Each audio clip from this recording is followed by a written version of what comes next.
Deputy Owen Murphy. You have 5 minutes. Thank you. Minister, I remember when I first started off in politics only a few years ago, I spoke to a publisher in the UK that I know, and I asked him about what he expected from politics and from politicians, what he wanted from them. And he said that what he wanted was for the government to get out of his way. And what he was talking about was about making it easier for businesses to set up, to start a business, to employ people, to make it cheaper to employ people, so that he could go about creating jobs, creating wealth, and that would naturally then spread around the economy and bring the stability that Deputy Doyle was talking about that we would have in our society and in our lives. And I found that very interesting. And we talked about this as a party actually before the general election about what the role of government was when it came to job creation, and how it wasn't the role of government to directly create jobs, but to create the environment whereby jobs could be created, as Deputy Martin Hayden referred to. I think that's a very important point. It's not the role of the government to directly create jobs, and nor is it the role of the government to lend money, in my opinion. But these are exceptional times, of course, and the government is doing at the moment a whole host of things that it shouldn't normally have to do. And while the circumstances aren't welcome, the solutions from the Minister very much are. And that's why this bill is so very welcome and so important. This fund will do some good, and it's important that we move quickly with the legislation and get the fund up and running. One thing about the fund I would say is that it's incredibly important that we as TDs cannot be lobbied on the fund.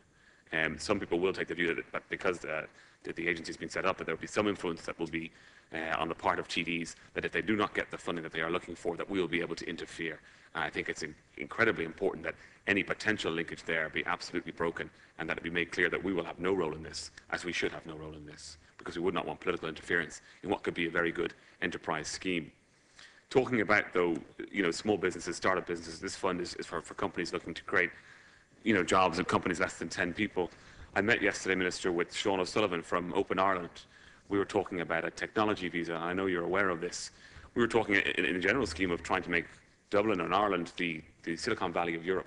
This is something that I've been interested in since my first days in politics. And we know we have underemployment in the IT sector. We know that the figures we have are about 2,200, but if you talk to anyone actually working in the sector, they're quite a bit higher. The multinationals are starved of talent, but also the new startup businesses setting up in Dublin by Irish people can't get talent as well.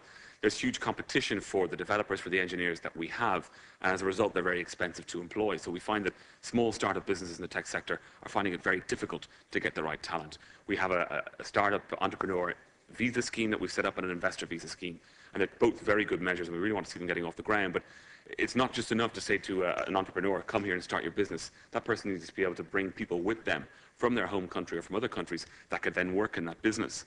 And that's why the technology visa that they're proposing is so important. A specific visa for people working in the technology sector with certain criteria to allow them to come in to work in these new Irish companies or to fill the vacancies in the indigenous companies. 5,000 technology visas would create 20,000 jobs, because from the studies that they have done, they see that for every one job created in the ICT sector, a further 4 jobs are created.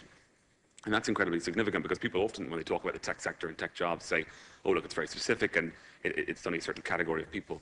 But it's the knock-on jobs that are created from those jobs being here. The Taoiseach has talked repeatedly about his vision for Ireland, in that by 2016, I think, we'll be the best small country in the world in which to do business. Just 1 minute remaining, Dan. Thank you, Asking Kira.